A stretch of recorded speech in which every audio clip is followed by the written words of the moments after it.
pembahasan tentang dunia yang tidak pasti. Pasti. Keimanan di tengah ketidakpastian dunia. Iya. Itu judul. Jadi mungkin mau kita mulai ya. Oh ya, silakan. Ustadz. Jadi di tengah banyaknya informasi zaman sekarang ini ya, baik itu lewat sosial media.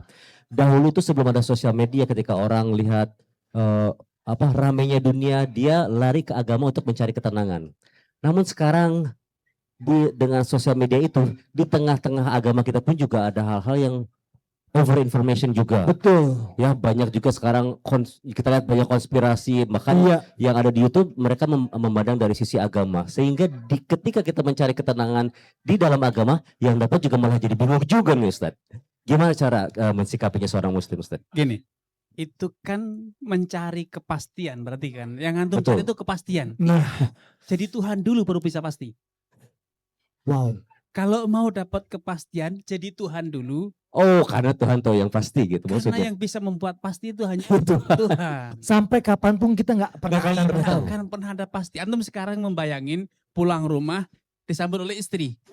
Ternyata istrinya pulang ke rumah orang tuanya. Gitu. Jadi jangan pernah mencari kepastian. Jangan pernah nyari kepastian. Hidup itu adalah spekulasi. Wah. Hidup itu adalah spekulasi. Memang antum tahu kapan mau antum mati? Enggak tahu. Ya sudah, berarti kan tidak pasti. Mati itu pasti, kapannya tidak pasti. Yang tahu dan bisa menjadikan pasti itu hanya satu, Tuhan. Allah Azza. Jadi selama kita sebagai manusia, kita hanya ada satu pilihan, berani menghadapi ketidakpastian. Tidak ada kata pasti dalam hidup manusia. Kita hanya berencana. Tetapi hasil hanya Allah yang tahu. Oke. Maka kita hanya punya satu pilihan, yaitu berani menghadapi, kalau kata orang sih, bersahabat dengan ketidakpastian. Namun karena kita punya Tuhan, kita punya Allah SWT, kita umat yang beriman, akhirnya kita itu kena berkahnya kepastian dari Tuhan. Bahwa Allah sudah menjamin rezeki kita.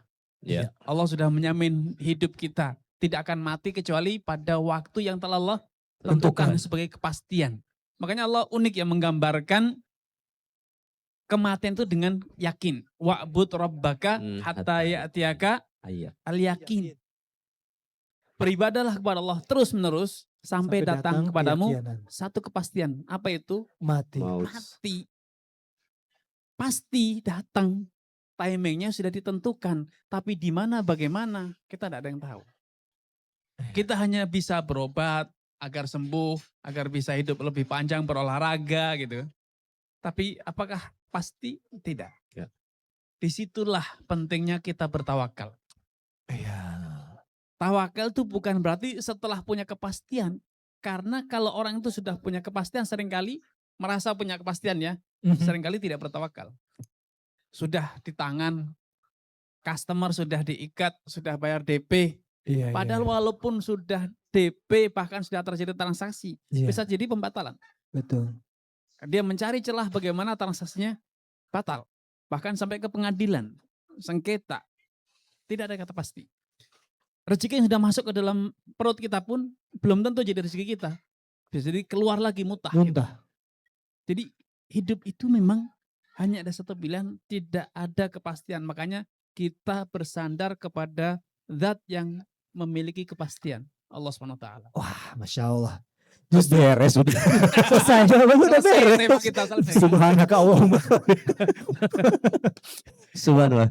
Benar-benar. Berarti ketidakpastian itu justru harusnya kita bertawakal yang tinggi ya Ustaz? Betul. Ya, justru itulah karena tidak pasti kita diperintahkan untuk berusaha. Kan innalladzina ta'buduna min dunillahi la yamlikuna rizqan. Siapapun yang engkau sembah selain Allah tidak punya rezeki. Yang punya rezeki, yang pasti bisa dan memiliki hanya Allah. Fabtaghu indallahi rizqa. Karena itu kalau kamu pengen rezeki, minta kepada yang punya rezeki. Sedangkan yang lain, mau relasi kah, mau bos kah, atau bahkan diri kita sendiri tidak tahu. Kita sendiri tidak. Qul la amliku li nafsi naf'an wala. Sekelas Nabi saja diperintahkan untuk mendeklarasikan bahwa aku tidak bisa membawakan keuntungan ataupun kerugian untuk diriku sendiri, bagaimana dengan orang lain gitu. Maka kita memang diuji oleh Allah Subhanahu wa taala untuk berhadapan dengan ketidakpastian tersebut. Allah sengaja mendesain dunia ini untuk tidak pasti. Kenapa? Untuk ujian. Apakah kita bersabar? Apakah kita tetap bertawakal? Apakah kita mau berusaha? Apakah kita mau berspekulasi? Karena itu kita harus berkorban. Investasi itu untuk menjemput sesuatu yang tidak pasti. Iya. Kita berdagang. Iya. Apakah pasti untung? Tidak. Pasti laku? Kan Mhm. tidak. Tapi kenapa berani? Kenapa investasi? Karena kita punya perhitungan kan. Kita berani, kita punya strategi. Itu kan sebatas usaha. Tapi tetap saja tidak Belum pasti. tentu untung ya. Tetap pasti. Tapi kita harus lakukan itu. Karena disitulah nilai tawakal itu. Nah, Nabi menggambarkan konsep tawakal itu ketika beliau ada seorang sahabat punya onta, masuk masjid ontanya ada ikat. Dengan alasan tawakal. Iya. Toh diikat tidak diikat kata dia sama aja, tidak pasti. Mhm. Tidak, kata ikilha wa tawakkal Allah. Ikat dulu, usahakan dulu. Walaupun diikat itu bukan jaminan. Iya. Bukan garansi bahwa ontanya tidak hilang. Ya. Tetapi harus tetap dilakukan. Karena Allah itu kuasa menjadikan makanan itu masuk ke mulut kita sendiri. Iya. Tiba-tiba mulut kita terbuka masuk sendiri. Atau bahkan Allah juga kuasa menjadikan kita kenyang tanpa makan. Tapi Allah memerintahkan kita untuk mencari makanan, mengolah, memasak, memilih, mengunyah, menyuapkan adalah bentuk usaha. Pertanyaannya muncul gini, Anak balik. Kenapa sih antum harus makan tuh dengan cara dikunyah? Kenapa tidak langsung ditelan aja? Proses. Ikhtiar untuk Iya, supaya ditelan kan juga lebih cepat, Iya, instan. iya, gitu. iya, iya. Kenapa mesti harus dikunyah? Kenapa mesti harus satu persatu? Sesuap demi sesuap. Tidak langsung dari piring langsung masukin ke mulut gitu. Allah Subhanahu wa taala ingin membuktikan bahwa kita itu lemah. Kita itu memiliki segala macam keterbatasan. Bahwa kita pengennya instan, kita pengennya cepet. Tidak usah capek langsung satu Blok, piring masuk. tapi gak bisa. Tidak bisa. Itu adalah bukti konkret bahwa kita terbatas.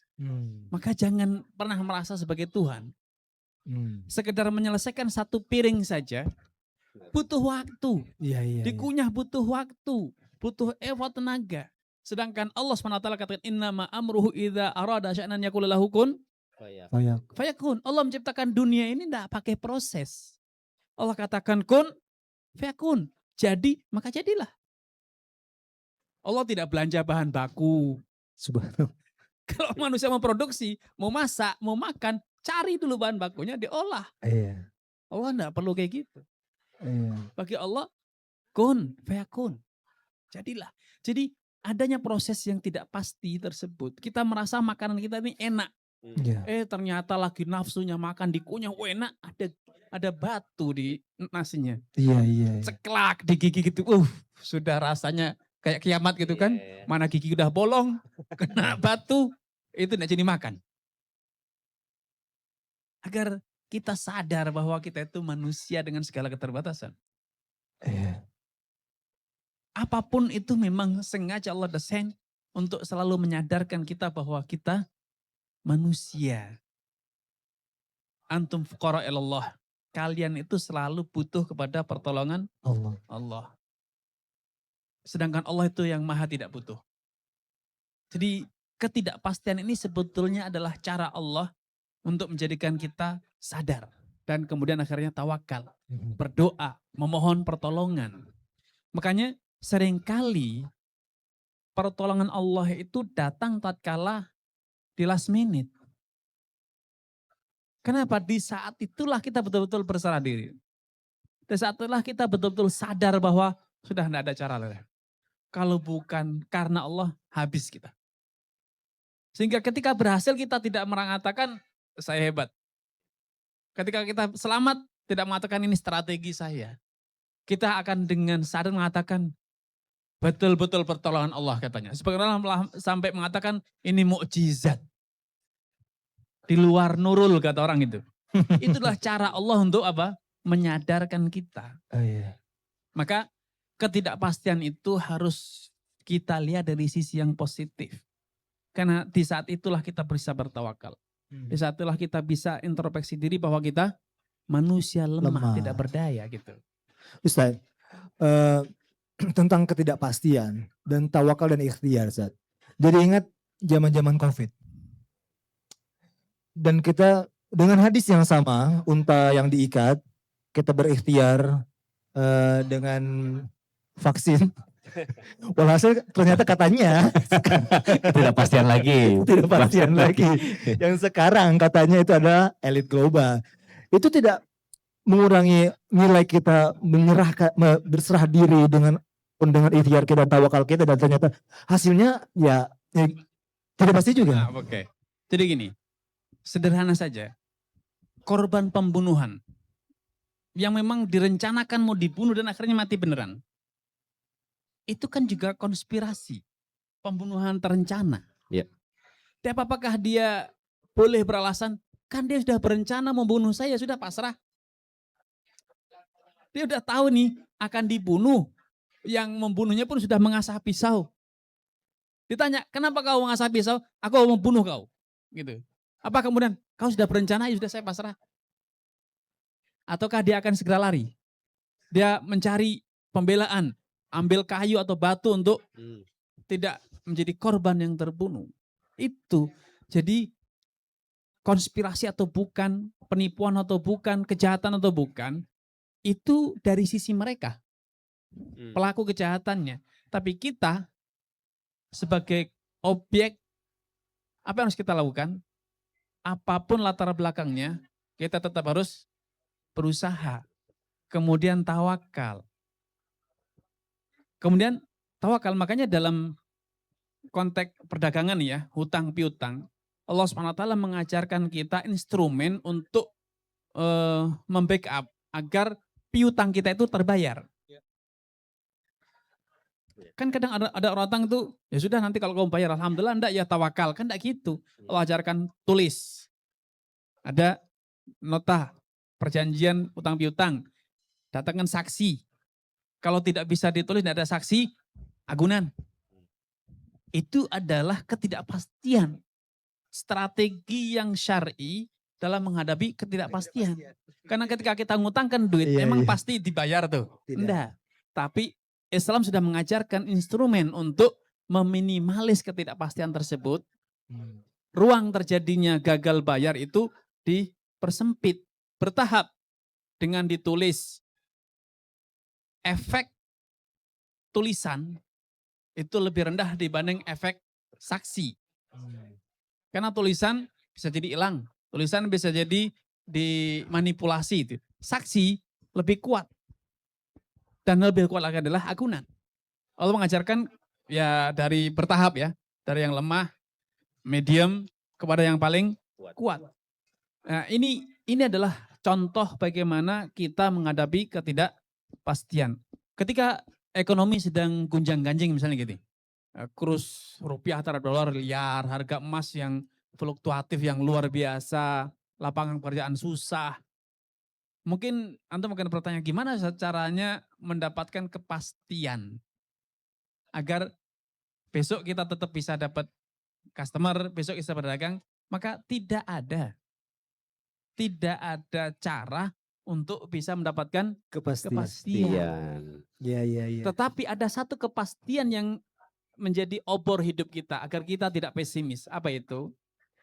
Rasulullah memberikan rahasianya, cluenya gini. Inna ruhal kudus.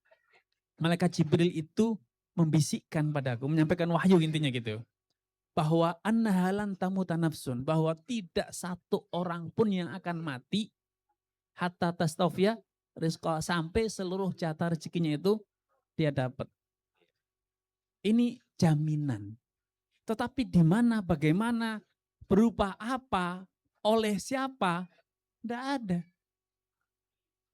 Kita hanya ada satu pilihan, yaitu berusaha. Iya. Berusaha saja. Kepastian Allah ya hanya memberikan janji yang global. Kamu punya jatah rezeki sebelum kamu mati. Sebelum mati pasti ada jatah rezeki. Di mana? Itulah cara Allah menguji kita. Cara Allah Subhanahu wa taala mendidik kita agar kita ulet, tidak mudah pesimis ya. Dan Allah selalu memberikan contoh konkret bahwa di saat ada orang lain mati, habis jatah rezekinya, di sisi lain ada bayi yang lahir. Baru mulai rezekinya ini.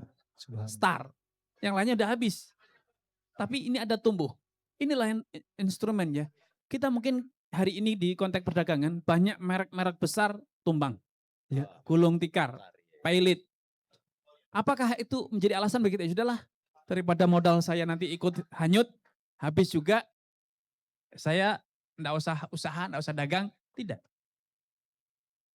Seperti halnya orang hari ini, orang tua itu mati kehabisan rezekinya. Enggak usah punya anak. Nanti paling-paling anak saya juga mati kehabisan rezekinya. Jangan. Tetap beranak pinak. Allah pasti sediakan rezekinya. Dari mana? Kan kita enggak tahu juga kan. Disitulah cara unik Allah SWT. Allah memberikan jaminan bahwa ada rezeki. Tapi Allah tidak kasih tahu di mana. Bagaimana, oleh siapa, berapa, enggak tahu. Kita yang diperintahkan fabtaghu indallahi rizqa. Pinta dari Allah. Unik redaksinya fabtaghu indallah. Cari, upayakan agar engkau bisa menjemput rezeki di sisi Allah. Bagaimana? Dengan doa, dengan ibadah, dengan istighfar, dengan usaha. Dan Allah SWT telah memberikan clue-clue di situ ada rezeki. Misalnya dengan bertakwa kepada Allah, yattaqillaha yaj'al lahu makhraja wa yarzuqhu min haitsu la yahtasib. Yang bertakwa akan diberi rezeki dari jalan yang tidak diduga-duga. Faqultu astaghfiru rabbakum innahu kana ghafara yursilis sama 'alaikum minar wa yumdidkum bi amwal. Nabi Nuh berpesan kepada kaumnya, beristighfarlah kepada Rabb kalian. Karena Allah itu Maha Pengampun. Kalau sudah mengampuni dosa kita, apa yang terjadi? Yumdidkum bi amwal, Allah akan turunkan kalian kepada kalian apa? Harta kekayaan. Maka di sini sebetulnya konsepnya sederhana sekali. Pertama, iman. Percaya enggak bahwa Allah yang memberi rezeki? Kedua, yang menjadikan rezeki kita seret itu sebetulnya kita sendiri. Dosa kita yang menjadikan rezeki kita seret. Makanya jalan rezeki itu akan menjadi lancar kalau kita itu dekat dengan Allah, beristighfar kepada Allah SWT. Coba pikirkan. Surga saja Allah kasih. Bagi orang yang beriman, orang yang berbanyak istighfar, apalagi cuma 1 miliar 2 miliar. Allah. Surga itu disebutkan dalam hadis tempat cambuk, itu kan barang remeh ya.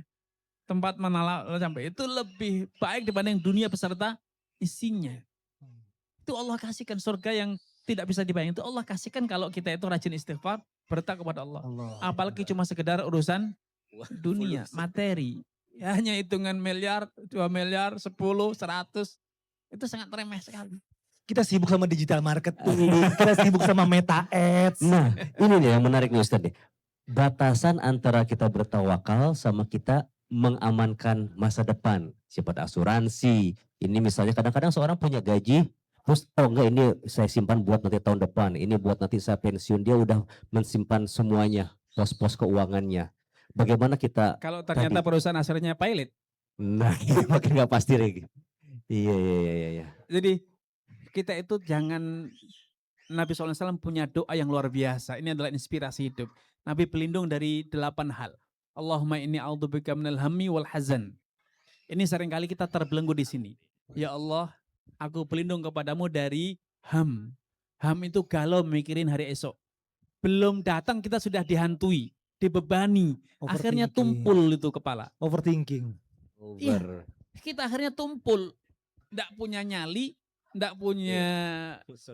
Ya mikirnya sudah tumpul semua. Iya. Karena sudah dihantui.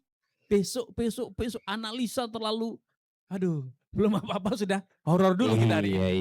Iya. Kemudian juga Nabi pelindung al-hazan. Hazan itu terbelenggu dengan masa lalu. Kegagalan masa lalu itu sudah berlalu. Kenapa hari ini masih kita bersedih? Aduh, janganlah trauma. Bisa move on ya. Tidak segera move on. Iya, iya. Padahal hari esok itu misteri, jalanin saja dengan optimis. Pada saatnya, kalau memang besok itu ada jatah rezeki, Allah akan arahkan kepada kita. Makanya pesan Nabi SAW, malu fakulun muyassarun lima qalalah. Itu pentingnya. Teruslah berusaha, teruslah beramal, karena setiap kita itu akan dikondisikan Allah SWT untuk menemui takdirnya. Insya Allah. Jadi berusahalah.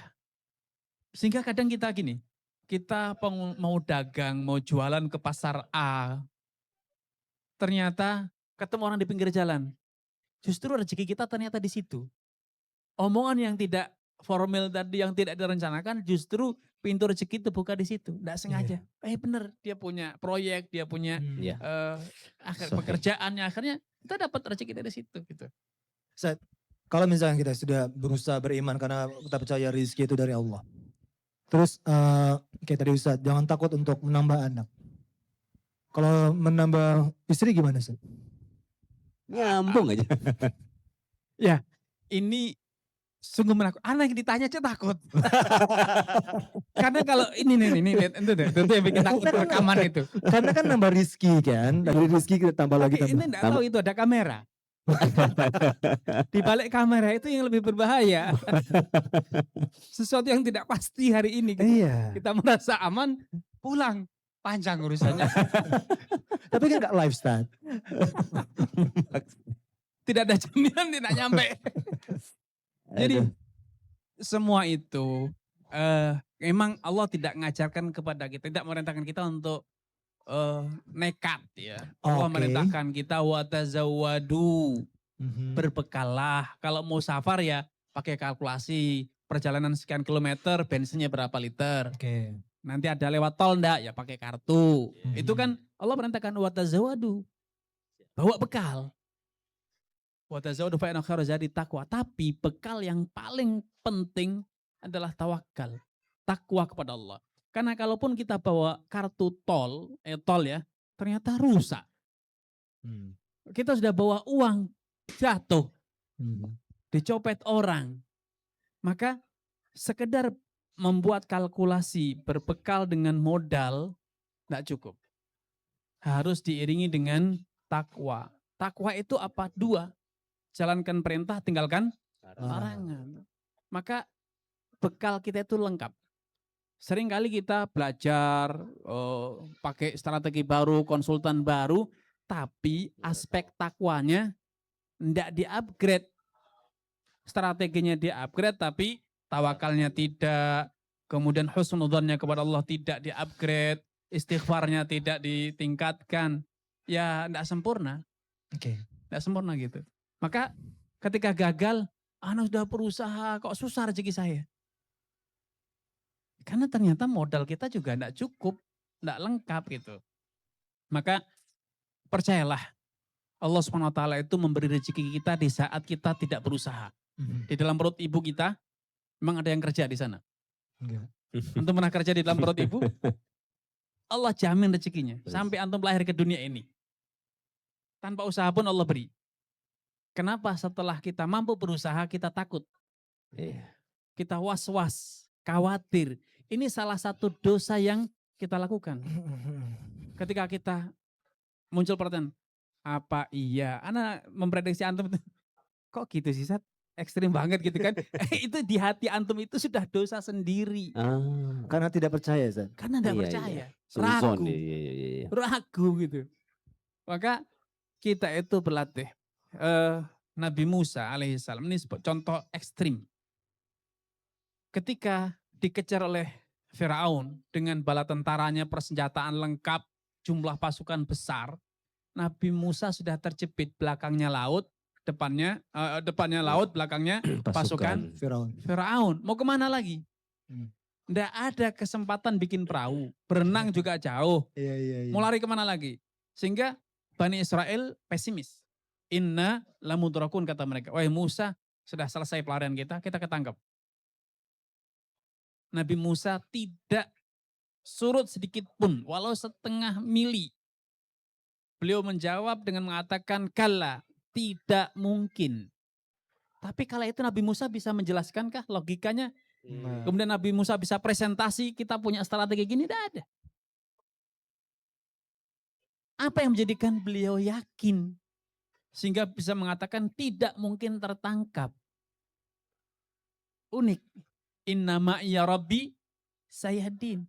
Allah itu selalu membersamaiku, pasti Allah memberikan petunjuk. Betul. Solusinya pun di luar nalar ya. Idrib bi'asakal bahar, wahai Musa, pukulkan tongkatmu. Kenapa Allah tidak katakan, wahai Musa, lemparkan kayumu, naik. Harry Potter. Kan berubah jadi kapal. Itu kan strategi yang sebenarnya paling mudah gitu kan. Ada modal bahan bakunya kayu, tongkat. Maka dilempar jadi perahu. Enggak. Allah datangkan solusi yang di luar kalkulasi manusia. Tongkat dipukulkan ke laut, bukannya tongkatnya berubah jadi kapal, lautnya terbelah. Padahal sebelumnya berubah jadi ular ya. Sebelum jadi ular gitu kan. Iya. Dalam kisah lain, Hajar alaihissalam yang pernah umroh, pernah haji, pasti melihat bukti sejarah itu. Nabi Ibrahim meninggalkan Hajar dan putranya Ismail di lembah yang tidak ada penghuni. Tidak mungkin ada orang datang ke sana. Memang itu bukan jalur perdagangan. Tidak ada orang melewati situ. Sehingga secara hitung-hitungan mati. Dua orang ini akan mati. Ketika Hajar ditinggalkan, beliau meminta satu kepastian saja. Allah amaraka bihadza. Wahai Ibrahim, apakah ini perintah Allah? Jawab Nabi Ibrahim, ya. Kalau itu perintah Allah, Allah tidak mungkin membinasakan kita, menelantarkan kita. Tetapi sebagai manusia, apakah Hajar duduk?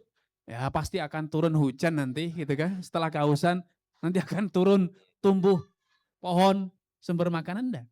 Hajar berusaha. Sebagai manusia usaha. Gagal sekali, 2 kali, 3 kali, sampai 7 kali putaran Safa Marwah. Bukan pendek loh itu. Kalau antum Safa Marwah hari ini itu kan marmer. Dulu itu lembah berbatuan, berduri. Dalam kondisi beliau baru saja melahirkan anak. Artinya dalam kondisi lemah gitu. Itu ternyata usahanya 7 kali. Artinya kalau dihitung kira-kira beliau masih punya energi enggak? Beliau mengawali sa'i itu 7 kali dalam kondisi sudah kehausan. 7 kali putaran Safa Marwah harusnya sudah dehidrasi. Sudah hilang kesadaran, pingsan. Tapi di last minute, betul-betul di titik paling nadir dari kemampuan Hajar sebagai manusia biasa, muncullah perasaan sebagai seorang ibu. Kita lihat dari anaknya sendiri Ismail, dibiarkan teronggok daging, itu kan banyak burung nasar, banyak semut, banyak. Kok dibiarin begitu saja? Hajar betul-betul tawakal. Tidak ada yang dititipin di situ. Bukannya dibawa, digendong untuk lari ke sana kemari, tidak. Tapi justru pertolongan Allah itu datang dari bawah tumitnya Nabi Ismail. Tidak logik. Antum sekarang injak aja bumi itu. Mau 1000 kali. Kakinya patah bukan keluar mata air. Tapi itulah contoh. Dan itu Allah abadikan. Untuk jadi apa? Kalau cuma ceritanya Nabi Musa, selesai. Udah tidak ada lagi belahan laut itu. Tapi Zam-Zam itu bukti abadi bagaimana tatkala manusia itu berbekalkan tawakal kepada Allah dengan usaha minimal yang masih bisa dilakukan. Hajar lari sana itu usaha minimal. Hajar kenapa tidak ngorek-ngorek tanah? Ya secara itu manusia tidak akan keluar air, itu pasir. Kalkulasi manusia satu-satunya yang mungkin adalah mencari kafilah dagang atau pejalan orang yang safar yang lewat. Itu yang kalkulasi. Hajar tahu di situ tidak ada sumber kehidupan. Sehingga kalkulasi manusia cuman ada satu alternatif pertolongan, yaitu adanya orang lewat. Itu pun zong. Iya. Tidak ada. Gagal. Kalau manusia, tapi justru pertolongan datang dari mana? Dari tempat yang tidak dipikirkan. Hajar kalau tahu itu bakal keluar dari situ, ngapain dia lari? Tungguin di situ aja kan gitu. Allah kisahkan lagi, Maryam. Maryam ini dalam kondisi yang dilematis. Dituduh berzina, tidak bisa membuktikan, tidak bisa membela diri. Malu harga diri seorang wanita dituduh berzina. Buktinya secara kalau manusia konkret, hamil, punya anak, tidak punya suami. Dari mana dia hamil? Kan hanya suami. Itu bukti yang sangat valid bagi masyarakat bahwa Hajar berzina. Maryam. Sehingga Maryam berzina. Maka Maryam mengasingkan diri di mihrab. Di Baitul Maqdis, ruangan di masjid, mengisolasi diri. Tidak keluar. Tidak ada sumber kehidupan.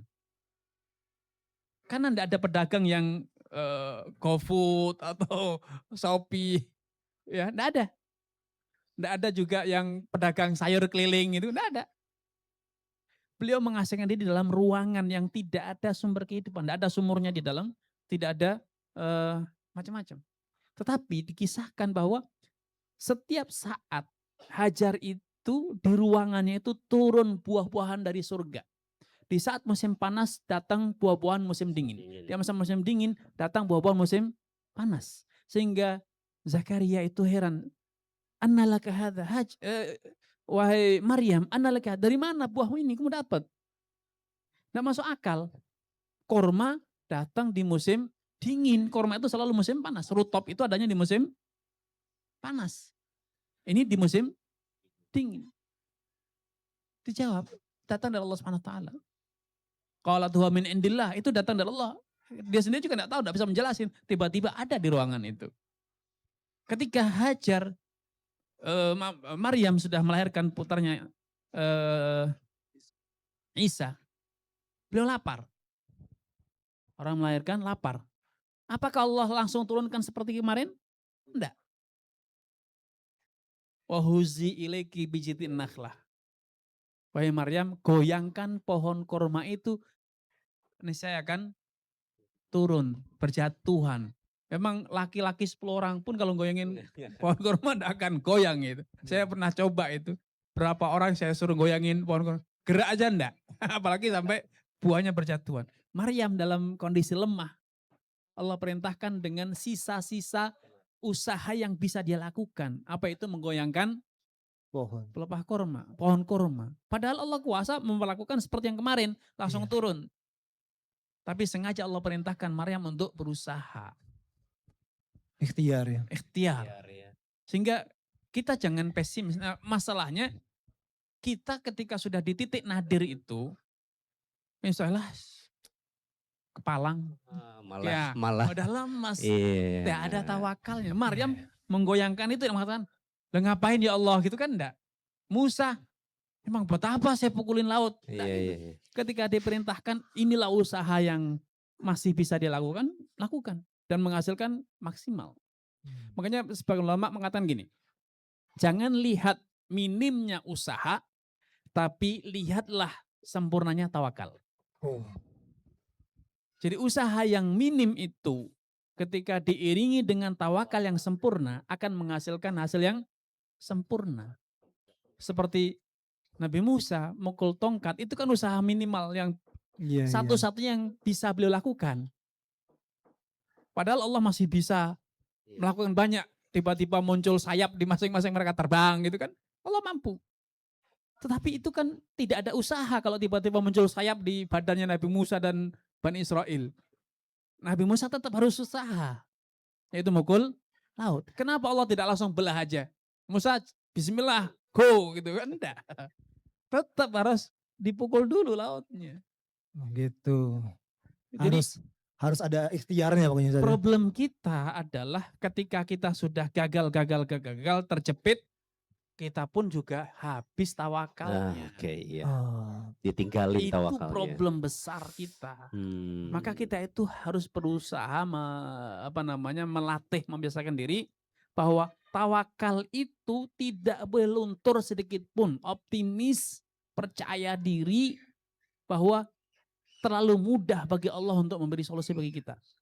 Yang susah itu bagaimana mempertahankan tawakal itu sampai kita betul-betul di titik yang nadir. Pasti ada solusi. Pasti ada solusi. Ketika dia terlalu kan Allah bagaimana zon hambanya ya kan Ustaz. Nah, ketika ini tetap kita nggak bisa bermudah-mudah dengan zat tersebut, dengan Allah, dengan zon hambanya aja. Tetap itu sampai titik terakhir nadir kita dalam berikhtiar seperti Hajar, kalau lari yang ke-8 mungkin dia udah kolaps. Di lari yang ke-7 itu makanya Allah memberikan Zamzam keluar dari Ismail gitu kan Zat. Begitu juga dengan Nabi Musa. Makanya Allah memberikan di titik-titik terakhir. Jadi intinya Dan Nabi kita pun, Nabi Muhammad pun sama. Beliau sebagai manusia biasa hanya bisa melari, bersembunyi. Guanya pun juga sangat dangkal sekali. Sehingga Abu Bakar waktu itu, ya Rasulullah, lau nadhara ahadukum ila maudhi qadamihi la ra'ana. Ya Rasulullah, kalau orang-orang Quraisy itu nunduk saja ngelihat ke tempat kaki dia berpijak, kita kelihatan. Simak jawaban Nabi SAW kepada Abu Bakar, memberikan kepastian bahwa kepastian itu hanya Allah yang punya. Sehingga beliau mengatakan, ya Abu Bakar, ma dhannuka bitsnain Allahu thalithuhum. Wahai Abu Bakar, apa persepsimu tentang dua manusia yang ketiganya adalah Allah? Selalu didampingi oleh Allah. Mungkinkah mereka ngelihat aja enggak? Apalagi bisa nangkep. Apalagi bisa nangkep. Tapi di sini para ulama membandingkan ya, membuat komparasi antara pernyataan Nabi Abu Bakar dengan Bani Israel. Bani Israel pesimis, mengatakan innala mudrakun. Dan responnya Nabi Musa mengatakan inna ma'iya rabbi. Aku selalu didampingi Allah. Dia tidak mengatakan inna, kita didampingi Allah. Tapi karena Bani Israel sudah menyerah. Hanya Nabi Musa, sehingga Nabi Musa mengatakan inna ma'iya rabbi. Aku selalu didampingi oleh Allah. Allah pasti beri petunjuk. Sedangkan Abu Bakar tidak pesimis. Abu Bakar tidak mengatakan kita ketangkap, tidak. Abu Bakar hanya mengatakan mereka bisa melihat kita. Tapi apakah mereka bisa menangkap? Abu Bakar tetap optimis bahwa tidak mungkin mereka bisa nangkap. Walaupun bisa melihat, tidak bisa nangkap. Ternyata melihat pun tidak bisa. Sehingga disinilah keperbandingan ya, kekuatan iman Abu Bakar sampai di titik seperti itu masih menjadikan beliau percaya bahwa tidak mungkin tertangkap, maksimal cuma bisa kelihatan gitu. Saat ini terakhir mungkin ya, sebelum mungkin ada yang ingin bertanya, balik lagi kepada teman-teman pebisnis sampai titik mana nih menyerah dengan bisnisnya yang kayaknya kolaps nih, ini kayaknya bangkrut nih, sampai titik mana nih, sampai menyerah atau menunggu pertolongan Allah sampai titik akhir? Ya, dari kisah-kisah yang tadi saya ceritakan kan tidak ada kata menyerah. Tidak ada kata menyerah. Seperti yang dinyatakan oleh Nabi Musa, inna ma'iya rabbi. Pertanyaannya, emang antum itu betul-betul sudah bertawakal, betul-betul bersandar kepada Allah? Kalau antum sudah bersandar kepada Allah, tidak ada kata nyerah. Pasti Allah akan tunjukkan jalan. Allah akan berikan solusi. Problemnya tatkala kita nyerah, ya sudahlah habis.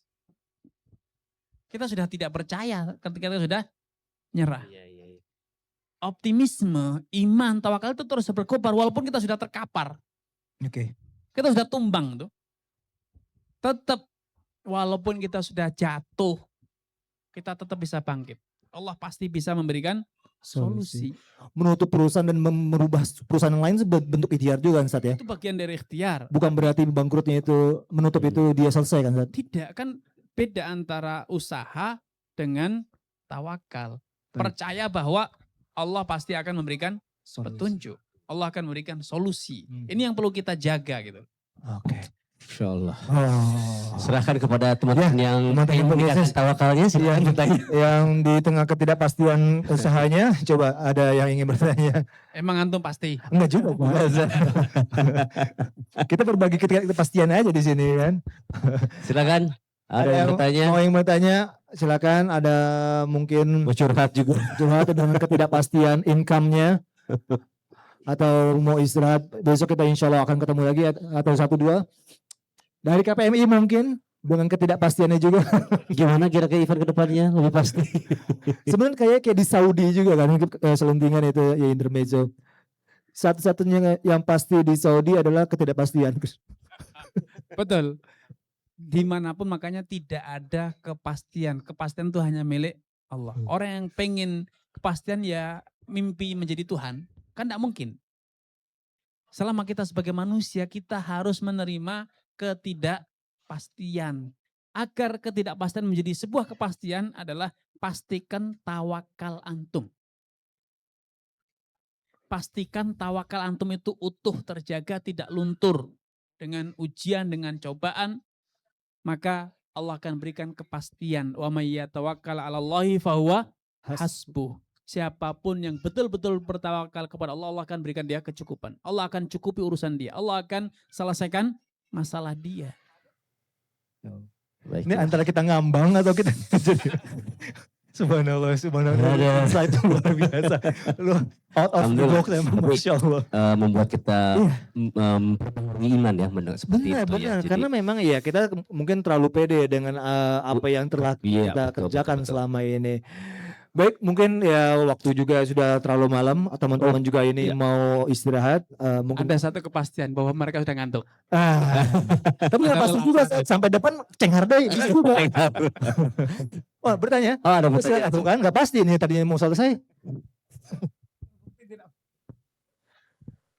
Silakan Bapak. Assalamualaikum, Ustaz. Waalaikumsalam. Warahmatullahi wabarakatuh. Tadi Ustadz bilang kepastian dan gagal. Nah, cuman memang kita kadang-kadang menentukan standar gagal versi kita, Ustadz. Betul. Karena gagal itu belum tentu juga versi sesuatu Tuhan. Betul. Dia menggagalkan kita karena kalau kita berhasil kita akan menyimpang, jangan-jangan. Betul. Kalau kita dalam, mohon maaf, mungkin kita dalam keadaan melarat, kita sering beriman, sering sholat. Begitu kita Betul. kaya raya, lupa daratan kita. Betul. Makanya kita nggak bikin kaya-kaya, Ustadz. Jadi Betul. standar gagal itu versi kita gitu Ya. Nah, jadi artinya jadi kadang-kadang kita menggunakan sesuatu itu menggunakan versi kita gitu. Betul. Rezeki identik dengan uang, padahal belum tentu gitu ya. Betul. Nah, keberhasilan adalah kesuksesan, padahal belum tentu gitu. Betul. Nah, jadi yang tahu hanya Tuhan gitu ya. Betul. Nah, tadi Ustaz bilang tadi ketidakpastian, yang pasti cuma satu, kita dalam lindungan Tuhan, Ustaz. Betul. Itu Kita versi saya gitu. memastikan bahwa kita tetap tawakal kepada Allah. Betul, Ustaz. Bersandar kepada Allah. Ya, Jadi gini, Pak. Allah Subhanahu wa taala memberi rezeki itu seperti listrik, Pak. Ada plus, ada minus. Tanpa plus minus dalam kabel listrik tidak akan bisa nyala. Antum cuman kabel plus saja yang ngalir aliran listrik tidak akan nyala. Bisa nyetrum tapi tidak bisa nyala lampunya, Pak. Rezeki pun gitu. Ana ingin memberikan pertanyaan kepada antum sebagai bahan renungan. Antum mau dikasih uang sama Allah 1 miliar, tapi penuh dengan penyakitan. Sehingga 1 miliar digunakan untuk pengobatan. Akhirnya 1 miliar habis, sembuh penyakitnya. Atau diberi kesehatan tapi tidak usah dikasih uang. Lalu. Ya, dibeli kesehatan karena ujung-ujungnya kita mencari kesehatan, Ustaz. Nah, disinilah sudut pandang kita. Ini salah satu dosa yang seringkali menimpa kita. Akhirnya rezeki kita Allah sempitkan. Ya, Rasulullah SAW suatu hari bercerita, "Mamin muslimin, tidaklah ada seorang muslim yad'u bida'watin yang berdoa kepada Allah dengan satu doa, meminta satu permintaan, kecuali Allah beri 1 dari 3. Ini pasti, Pak. 1 dari 3 ini pasti Allah berikan. Imma an yu'ajjilahu da'watah, Allah segerakan permintaannya, dikabulkan. Minta mobil, dikasih mobil. Minta kaya, dikasih kekayaan. Ini opsi pertama. Yang kedua, yasrifa anhu minasu'i mitlaha. Allah selamatkan dia dari mara bahaya yang setimpal dengan yang dia minta. Seperti tadi saya gambarkan, pengen uang 1 miliar. Tapi kena penyakit yang hanya bisa sembuh kalau biayanya 1 miliar. Kata Allah, kau tidak usah sakit, tidak usah tak kasih 1 miliar, sehat.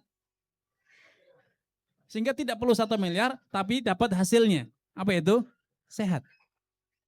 Berarti Allah kasih rezeki kita, Pak. Yang ketiga, Allah simpankan permintaanmu di akhirat nanti, diberi dalam bentuk surga. Maka para sahabat responnya mengatakan, idan nukthir ya Rasulullah. Kalau gitu kita perbanyak doa. Karena pasti dapat kok. Mau dikasih segera atau diselamatkan sehingga kita tidak perlu harta dan lain sebagainya. Yang ketiga, disimpankan di akhirat. Kata Rasulullah SAW merespon itu, Allahu akthar. Sebanyak-banyak kamu minta, Allah itu tetap lebih banyak dibanding yang kau minta. Sepandai-pandai kita meminta, tidak akan ngabisin rezekinya Tuhan. Maka mari kita lihat rezeki, sukses itu dari 2 sisi. Ada orang berobat, sembuh. Katanya apa? Sukses, gitu Pak ya. Ada orang mau dirampok. Ada orang kan berhasil menyelamatkan diri. Saya sukses menyelamatkan diri, kan gitu. Ada orang rumah tangganya broken, berhasil dia rajut kembali dengan biaya tentunya. Ini sukses. Sukses mempertahankan rumah tangganya. Ada sukses mendidik anaknya. Anaknya jadi baik, soleh dan seterusnya. Kita akan berkata sukses. Tapi untuk proses pendidikan kadangkala kita butuh biaya yang besar Pak. Butuh konsultan, butuh ini, butuh itu. Akhirnya anak yang semula nakal jadi baik, sukses akhirnya mendidik anak. Ada sukses yang tanpa kos. Nggak usah sakit, nggak usah ada prahara dalam rumah tangga kita, nggak usah ada ancaman dalam diri kita. Sehingga sebetulnya hari ini kita itu berada di level sukses yang kita abaikan. Kita tidak syukuri. Nikmatani maghbunun fihi makathirun nanas. Ada dua nikmat yang seringkali kita tidak sadari Pak. Seringkali kita pandang sebelah mata. As-sihhatu wal faragh. Kesehatan dan waktu luang. Bapak itu bisa duduk bercengkrama dengan istri pulang. Istri tidak ngomel, tidak ngamuk, itu rezeki Pak. Coba kalau sudah capek, jualan, sampai rumah diomelin istri. Dunia gelapnya Pak. Rizki juga Ustaz. Tidak dilempar batu gitu kan. Ya itu rezeki Pak. Jadi mari kita lihat, kita ini betul-betul bergelimang dalam rezeki Allah Subhanahu wa taala, nikmat Allah Subhanahu wa taala yang banyak kita tidak akui, banyak tidak kita sadari. Banyak orang di sekitar kita Pak mengharapkan posisi kita hari ini. Bisa hadir di majelis ini enak kok ya, enggak ditagih-tagih hutang, enggak dikoruptor, enggak dikejar-kejar KPK, enggak dikejar-kejar polisi. Itu kan sebuah kenikmatan. Tapi kita tidak ingat, tidak akui itu. Padahal Allah sudah memberikan warning. La in syakartum azidannakum. Kalau kalian syukuri nikmat itu, aku tambah. Lah yang sudah dikasih saya tidak disyukuri Pak. Nikmat kesehatan, mata, telinga, hidung, kaki, sendi-sendi kita itu satu saja bermasalah Pak. Itu rumah sakit keliling itu Pak. Rumah sakit Bekasi, Jakarta, bahkan ke luar negeri hanya gara-gara satu sendi bermasalah. Kita kan tidak perlu gitu. Nikmat. Gigi di kita ini ada masalah satu saja, itu gelap dunia rasanya Pak. Alhamdulillah antum duduk di sini tanpa sakit gigi. Nikmat, tidak kita ingat itu. Jadi banyak nikmat yang lupa kita syukuri, akhirnya Allah tidak tambah. Karena Allah berjanji, la in syakartum, kalau kamu syukuri nikmatku, yang mana? Ya semua. Nah kita ini kan bersyukur kalau jualan untung. Alhamdulillah hari ini keuntunganku banyak. Loh kakimu sehat, kok enggak bilang alhamdulillah? Perutmu sehat, enggak bilang alhamdulillah? Rambutmu sehat, enggak bilang alhamdulillah? Maka enggak Allah tambah Pak. Maka yang perlu kita lakukan hari ini, belajar mensyukuri nikmat yang sudah ada. Terlalu banyak nikmat yang belum kita syukuri, maka karena Allah sayang, Allah tidak tambah Pak. Agar tidak tambah banyak dosa kita. Agar tidak banyak tambah dosa, tidak tambah banyak dosa kita. Coba hitung dari rambut sampai ke kaki. Itu belum nikmat rumah, belum nikmat mobil, belum nikmat anak, belum nikmat keluarga. Masih terlalu banyak sekali kenikmatan yang Allah berikan kita yang belum kita akui, belum kita sadari, apalagi disyukuri. Gitu Pak. Masya Allah. Dan kita, Masya Allah ya, kita bersyukur nikmat sekali bisa kajian di mall sampai mallnya tutup juga kita masih kajian. Kita bersyukur ini. Enggak disuruh keluar ya. Enggak ada lagi tempat yang bisa begini. Insya Allah. Alhamdulillah, alhamdulillah. Masya Allah, terima kasih Ustaz atas waktu dan juga. Ingin mengambil closing statement ya. Ya, Fadal Ustaz. Dari Nabi SAW, man asbaha aminan fi sirbi. Siapapun yang di pagi hari bangun tidur, kampungnya aman. Ya aman di tempat tinggalnya. Mu'afan fi badani, badannya sehat. Indahu tu yaumih, masih ada yang bisa dimakan. Ka'anna mahizat lahu dunya bihadzafiriha. Seakan-akan dunia sudah milikmu sendiri. Coba Pak, satu rudal aja jatuh bom gitu Pak. Bisa makan, bisa tidur. Apalagi punya, sebentar Bu, Ada rudal, masih sempat gitu diranjang Pak. Gak ada ceritanya Pak. Jadi 3 ini kunci nikmat ada kita pada kita semuanya. Kita bisa tidurnya bangun, tidak ada yang ditakuti. Badan kita sehat, ya. Mau makan masih ada yang bisa dimakan. Itu sudah seluruh nikmat itu sebetulnya bermuara pada 3 hal ini Pak. Wallahu a'lam. Baik, Masya Allah, di antara ketidakpastian ini tentang keimanan kita, tawakal kita, ikhtiar kita, dan jangan lupa kita selalu bersyukur. Selalu bersyukur, Masya Allah. Ya. Ini luar biasa. Kita nggak nyangka pembahasannya sedalam itu ya. Dari temanya tadi ya. Tapi terima kasih semua. Jazakallahu khairan. Wassalamualaikum warahmatullahi wabarakatuh. Waalaikumsalam.